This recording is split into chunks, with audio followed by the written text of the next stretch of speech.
یمن میں جو کنگ ہوتے تھے ان کو تبا کہا جاتا تھا، اور جو اس زمانے کا سب سے پہلا کنگ تھا اس کو تبا اول کہتے تھے۔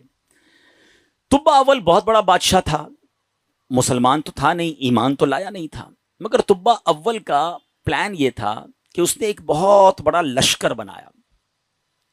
اچھا، اس لشکر میں اس نے پلان یہ کیا کہ اس کے پاس 1,13,000 پیدل چلنے والے تھے اور 1,30,000 کے قریب گھوڑا چلانے والے، گھڑ سوار، ہارس رائڈر۔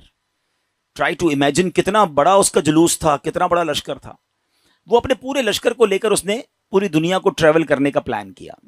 اچھا، وہ جس شہر میں جاتا سارے شہر کے لوگ باہر آ جاتے، ڈر بھی جاتے، روب میں بھی آ جاتے کہ اتنا بڑا جلوس لے کر ہی آیا ہے، اس کا استقبال بھی کرتے، اور ہر شہر سے وہ 10 اسکالرز، ان کے 10 علماء اپنے ساتھ لے جاتا۔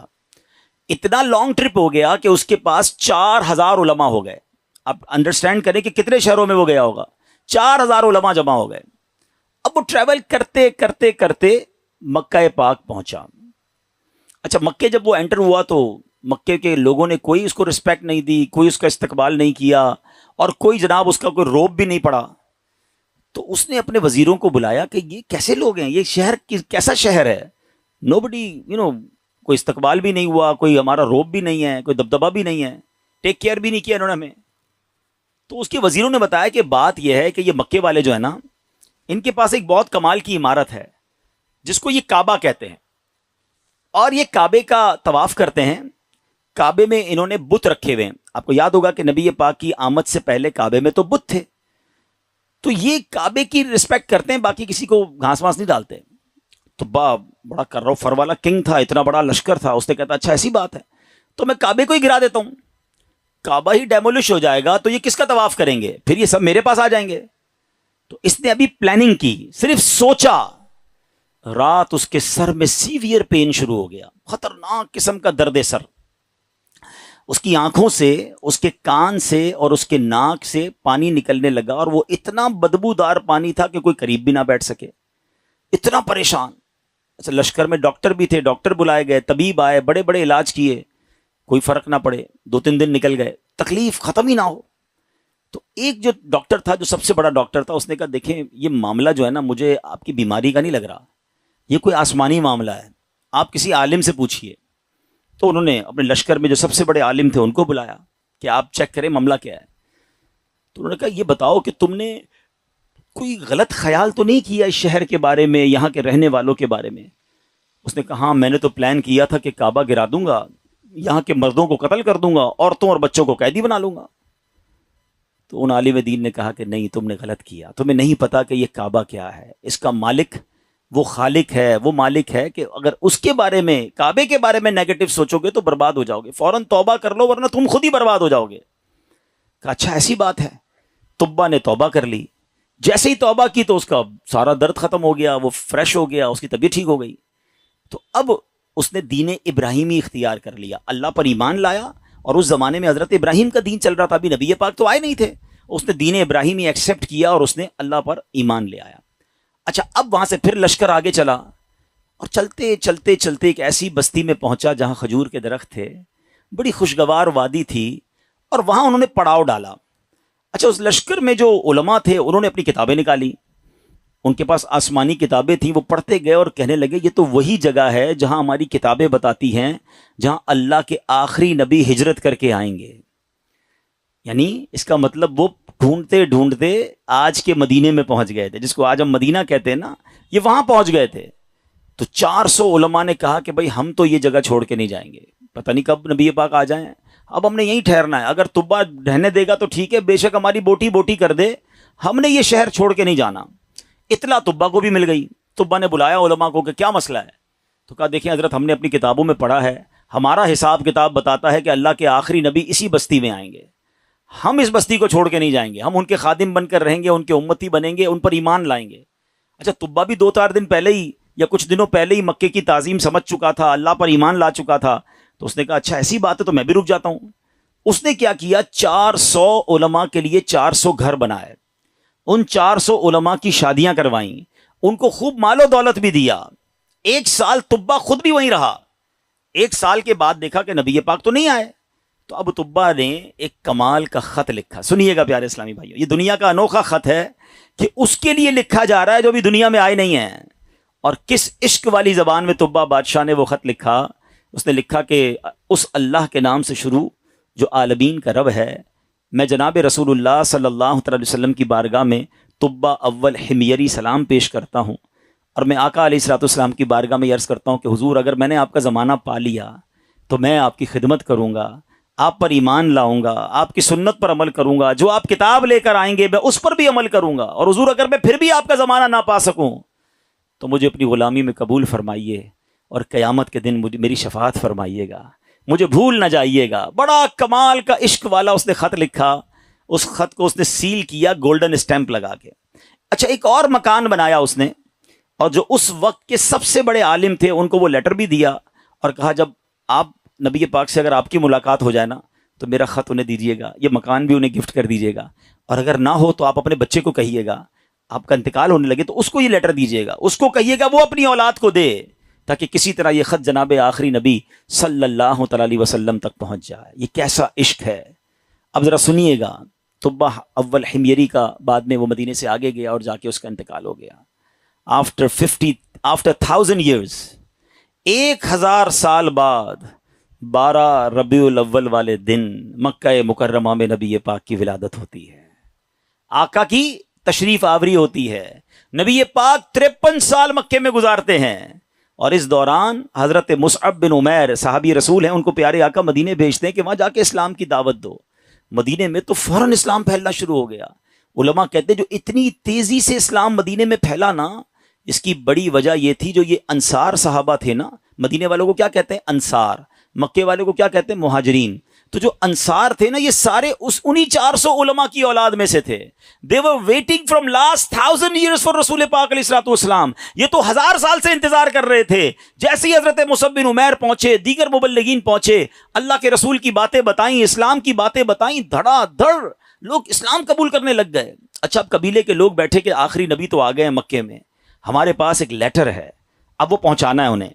انہوں نے مشورہ کر کے، ایک صحابی تھے ان کا نام تھا حضرت ابو لیلہ انصاری رحمت رضی اللہ تعالیٰ عنہ، ان کو کہا کہ آپ جائیے، جا کے مکے میں نبی پاک کو یہ خط دے کر آئیے. ان صحابی نے ٹریول کیا. جب وہ ٹریول کر کے جانے لگے تو ان کو کسی نے بتایا کہ نبی پاک مکے سے پہلے ایک وادی میں بیٹھے ہیں، صحابہ کرام کے ساتھ جلوہ فرما ہے. اچھا، انہوں نے نبی پاک کو نہیں دیکھا، نبی پاک نے انہیں نہیں دیکھا. سوشل میڈیا کا زمانہ تو تھا نہیں نا کہ کسی طریقے سے دیکھ لیتے. اچھا، یہ گئے اس دربار میں، جیسے ہی داخل ہوئے کمرے میں، نبی پاک صحابہ کے ساتھ بیٹھے ہیں، وہ کمرے میں داخل ہوئے، پیارے آقا فرماتے انت ابو لیلہ، تم ابو لیلہ ہو. وہ شاکڈ ہو گئے کہ میرا نام کیسے ان کو پتہ چل گیا. کہ جی یا رسول اللہ، میرا نام ہی ابو لیلہ ہے. فرمایا تمہارے پاس میری ایک امانت ہوگی، مجھے وہ خط دے دو. ایک بار اور حیران ہو گئے کہ رسول اللہ صلی اللہ علیہ وسلم کو نے بتایا نہیں، پہلے ان کو پتا ہے. نبی پاک نے وہ خط لیا، سیدنا ابو بکر صدیق کو وہ خط دیا اور کہا ہے ابو بکر پڑھو. اب بھرے دربار میں وہ عشق والا خط پڑھا گیا ہے. طبا اول حمیری کا وہ عشق کی جو لیٹر تھا وہ پڑھ کر سنایا گیا کہ حضور میں آپ کا امتی، میں آپ کا غلام، مجھے قیامت کے دن بھولیے گا نہیں. اگر آپ کا زمانہ پایا تو آپ کی خدمت کروں گا، زمانہ نہ پا سکا تو پھر بھی میں آپ کا غلام ہوں. اللہ اکبر. نبی پاک نے جب خط سنا نا تو پتہ کیا فرمایا؟ مرحباً اخ الصالح، مرحباً اخ الصالح، میرے نیک بھائی کو مرحبا ہو، نیک بھائی کو مرحبا ہو. امیر پیارے آقا علیہ الصلوۃ والسلام نے اس بادشاہ کو نیک بھائی کہہ کر پکارا. اچھا، اب ابو لیلہ انصاری تو حیران پریشان، نبی پاک پر کلمہ پڑھا، مسلمان ہوئے کہ ان کو مجھ سے پہلے پتا ہے کہ یہ میرے دل میں کیا ہے اور میں کیا لے کر آیا ہوں. واپس گئے، اپنے شہر والوں کو بتایا کہ بھائی میں تو ان سے مل کر آیا ہوں جو تو غیب کی خبریں دیتے ہیں. اچھا، بہرحال اب نبی پاک نے مکے سے مدینے سفر اختیار کیا. اچھا، مدینے والوں کو انتظار تو بڑا تھا کہ پیارے آقا مدینے آئیں گے. اچھا، نارملی 7 days کا ٹریول ہوتا تھا. اگر مکے سے کوئی اونٹوں پر یا گھوڑوں پر نکلتا تھا نا، it's take almost 7 days to travel. اب آج کل تو ہم 4 گھنٹے میں پہنچ جاتے ہیں، بڑے اچھے روڈ بن گئے ہیں. اب نبی پاک جب روانہ ہوئے تو وہ نیوز مل گئی مدینے والوں کو. لیکن آپ کو پتا ہے کہ وہ ہجرت کا سفر اب نارمل سفر تھا، نارمل سفر نہیں تھا. بڑے پرابلمز تھے، بڑے ہرڈلز تھے. 3 دن 3 راتیں تو نبی پاک کو غار ثور میں رہنا پڑا. راستے میں مکے کے لوگ انٹرسیپٹ کرنے پہنچے ہوئے تھے. تو اب مدینے والے سمجھ رہے تھے کہ 7ویں دن نبی پاک آ جائیں گے. وہ ڈیلی مدینے کے گیٹ پہ جا کے کھڑے ہو جاتے کہ نبی پاک آ جائیں گے. صبح جاتے، ویٹ کرتے، دوپہر ہوتی تو واپس آ جاتے. اگلے دن پھر صبح جا کے کھڑے ہو جاتے. روز استقبال کی تیاریاں ہیں. اچھا آپ کو معلوم ہے نبی پاک علیہ الصلوۃ والسلام کس دن مدینے میں داخل ہوئے؟ کافی دن لگے، مگر سرور کائنات صلی اللہ تعالیٰ علیہ وسلم جس دن مدینہ منورہ میں صحابہ کے جھرمٹ میں داخل ہوئے نا، وہ دن 12 ربیع الاول کا دن تھا۔ ہاں وہ دن بھی برتھ ڈے آف رسول پاک علیہ الصلوۃ والسلام تھا۔ سبحان اللہ، اللہ کی شان دیکھیں کہ ربیع الاول کا 12 ربیع الاول کا جو جلوس ہے، کچھ لوگوں کو کنفیوژن ہوتی ہے۔ اللہ اکبر، میرے آقا جو مدینے میں داخل ہوئے تو صحابہ بھی ہیں اور خود پیارے آقا بھی ہیں، بلکہ ایک صحابی کہتے ہیں حضور بغیر پرچم کے کیسے داخل ہوں گے؟ آپ جا رہے ہیں تو شان و شوکت کے ساتھ داخل ہونا ہے۔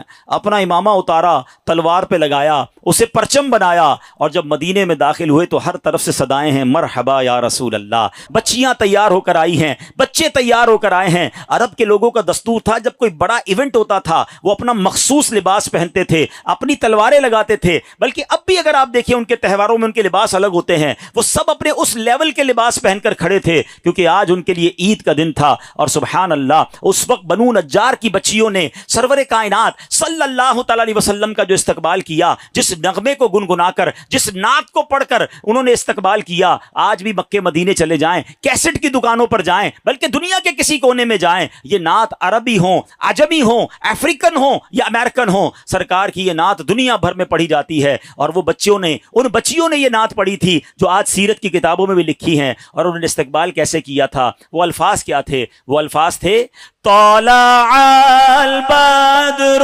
علینا من ثنیات الوداع وجب شکر علینا ما دعا للہ لا۔ کیا کہتی ہیں ہم پر؟ چاند طلوع ہو گیا ہے، طلع البدر علینا، 14ویں رات کا چاند طلوع ہو گیا ہے۔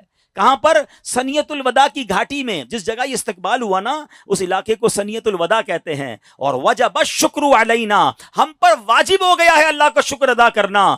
ما دعا للہ دعا، جب تک لوگ اللہ کے لیے دعوت دیتے رہیں گے، یعنی قیامت تک ہم پر اب یہ شکر اللہ کا واجب ہو گیا کہ نبی پاک ہمارے مدینے آ گئے ہیں۔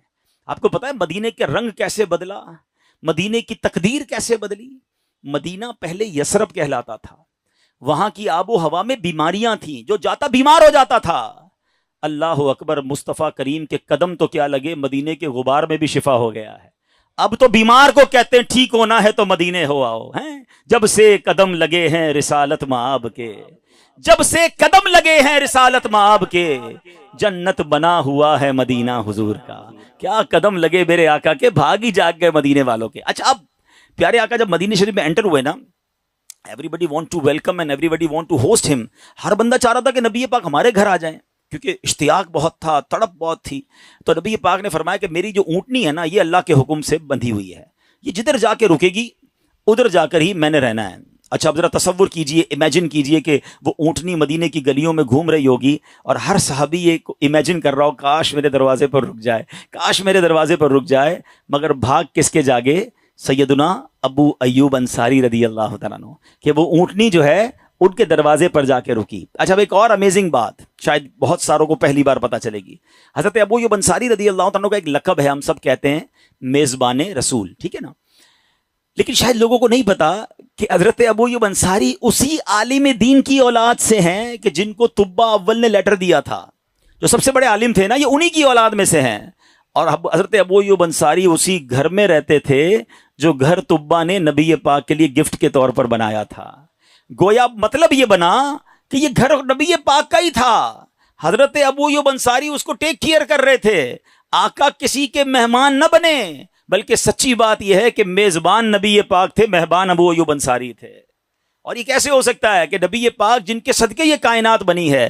امام عشق و محبت اعلیٰ حضرت بڑا کمال کا شعر لکھتے ہیں، آپ فرماتے حضور یہ کائنات جب آپ کے لیے بنی ہے، آپ کی وجہ سے بنی ہے، تو پھر سارا زمانہ تو اس میں مہمان ہوا نا، اصل میزبان تو آپ ہیں۔ آپ کہتے ہیں آسمان خان زمین خان زمانہ مہمان، آسمان خان زمین خان زمانہ مہمان، صاحب خان نالا کب کس کا ہے تیرا تیرا صاحب خواہ، نالا کب کس کا ہے تیرا۔